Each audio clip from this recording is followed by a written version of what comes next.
안녕하세요.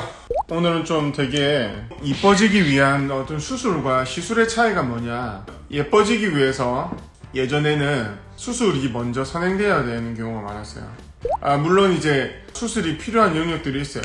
쌍꺼풀 수술이라든지 가슴 보형물이라든지 코 보형물이라든지. 근데 사실은 수술의 어떤 적응증이나 수술로 여러분들의 어떤 굉장히 디테일함은 굉장히 좀 떨어질 수도 있다는 걸 아셔야 돼요. 예를 들면 시술이든 수술이든 실패했을 때 바로 예전 상태로 복구를 시켜서 다시 재정교하게 재시술을 할 수 있는지, 이런 것들이 수술은 적응이 되지가 않죠. 예를 들면은 두상 같은 경우에도 본시멘트라는 수술을 지금 많이 하지 않죠. 오히려 두상 필러라고 해서 납작한 축두엽, 후두엽, 정수리를 할 수 있죠. 그러면 시술이 수술보다 뒤떨어지고 오히려 제약이 많은 걸까요? 오히려 본시멘트보다 두상 필러가 훨씬 디테일할 수 있고 볼륨을 원하는 대로 넣을 수 있고 뭔가 위험 요소가 있을 때 다시 제거를 할 수 있고, 본시멘트는 절개창이 한 10에서 15cm가 나요. 그렇기 때문에 흉터에 있어서도 굉장히 프리하죠. 그리고 이마 같은 경우에 보형물 지금 많이 하나요? 많이 하지 않죠. 지방이식 많이 안 하죠. 이마 필러가 오히려 훨씬 케이스 많을 겁니다. 이마 보형물도 우리가 이렇게 넣죠. 이렇게 넣는데 저처럼 헤어라인이 M자이거나 여기가 넓거나 관자가 많이 들어가 있는 경우에 보형물 가지고 될까요? 되지가 않죠. 자, 우리 상안검 꺼짐, 이거 수술로 되나요? 피부 찢겨내는 상안검 수술, 이게 다죠. 근데 채우려고 하면은 지방이식보다도 필러가 훨씬 정교하게 채울 수 있어요. 그리고 꺼진 부분 풀페이스 필러라는 것도 수술을 훨씬 상회할 수 있는, 리프팅을 주면서 볼륨을 줄 수 있고, 코 같은 경우도 굳이 수술하지 않아도 매부리 코나 수술된 코들 얼마든지 코끝 세우기도 오히려 수술보다도 더 세울 수 있어요. 그래서 수술보다 훨씬 이제 결과가 드라마틱할 수 있는 게 두상 필러를 하면서 이마 필러를 같이 하고 코 필러까지 같이 하고 이런 식의 굉장히 콤비네이션 시술이 많아요. 지금 이 얼굴만 작게 놓고 보더라도 수술보다 제가 훨씬 적응증이 높고 기대치도 높게 만들 수 있고, 그러다 보니까 수술하는 병원보다 한 사람을 집중해서 많은 변화를 줄 수가 있다는 거죠. 자, 그 다음 또 밑으로 내려올게요. 승모근 축소? 이거 수술로 되나요? 보톡스로 간단히 할 수 있습니다.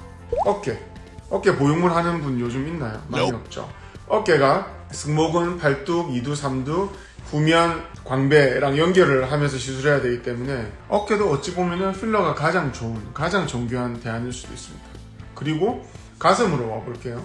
물론 이제 가슴에 필러를 할 수도 있고 이미 보형물이나 지방이식이 되어 있는 경우가 있는데, 보형물로 되지 않는 게 뭐가 있습니까? 바로 윗가슴, 가슴 고를 볼륨을 만드는 것.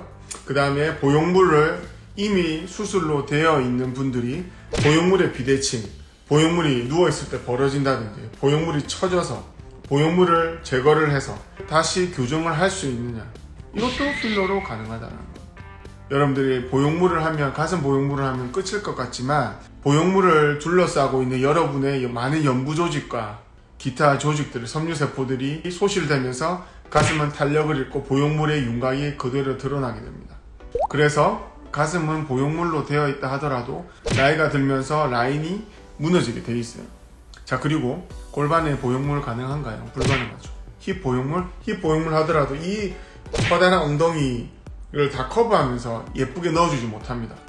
그리고 우리가 허벅지가 원래 빈약하거나 무릎 내측이 패여 있거나 발목 안쪽이 패여 있거나 이런 경우에 수술로 가능한가요? 안 되죠. 그래서 저는 지방 흡입이 되어 있거나 원래 선천적으로 다리가 말랐거나 하는 분들 다리 볼륨을 줄 수 있는 필러도 하고 있어요. 그러니까 여러분들은 수술로 뭔가 전체적으로 할 수 있다고 생각하는데 수술은 오히려 부분적입니다. 수술로 전체적인 미를 추구할 수는 없어요. 수술은 왜 전체적으로 할 수 없냐면, 일단 절개창이 많이 들어가고 절개선이 너무나도 많이 남고 전신 마취에 대한 위험성도 큽니다. 이 수술이라 하는 거는 어디서 다 채취를 하거나 아니면 외부에서 보형물을 넣어야 되는데, 이게 굉장한 염증 반응과 하이리스키하다는 거죠. 축소나 필러 같은 경우에는 결국에는 우리 몸에서 배출이 되는 것들이지만, 수술 같은 경우에는 제거가 힘들고 인체 내에서 영구적으로 남는다는 점이 오히려 장점이자 극도로 단점이 될 수도 있습니다. 그러면 이 시술의 가치는 왜 이렇게 저평가되어 있고 사람들이 많이 모르는 것일까요? 근데 왜 그러냐면 수술은 저가 수술부터 고가 굉장히 레인지가 넓습니다. 그런데 시술하는 곳들을 보면 작게 하려고 하는 경우가 많아요. 1cc, 2cc 가지고 얼굴에 전체적으로 놓고 그래가지고는 얼굴 전체적으로 절대 바뀌지 않아요. 근데 머리부터 발끝까지 축소를 하면서 채울 수 있고 고객이 원하는 모양대로 라인을 만들어줄 수 있는 곳이 없기 때문에 고객님들은 저 같은 의사를 만난다면 수술에 대한 니즈가 굉장히 내려갈 겁니다. 그래서 시술이 수술을 훨씬 상회하는 결과를 낼 수 있다. 이거를 아셔야 돼요.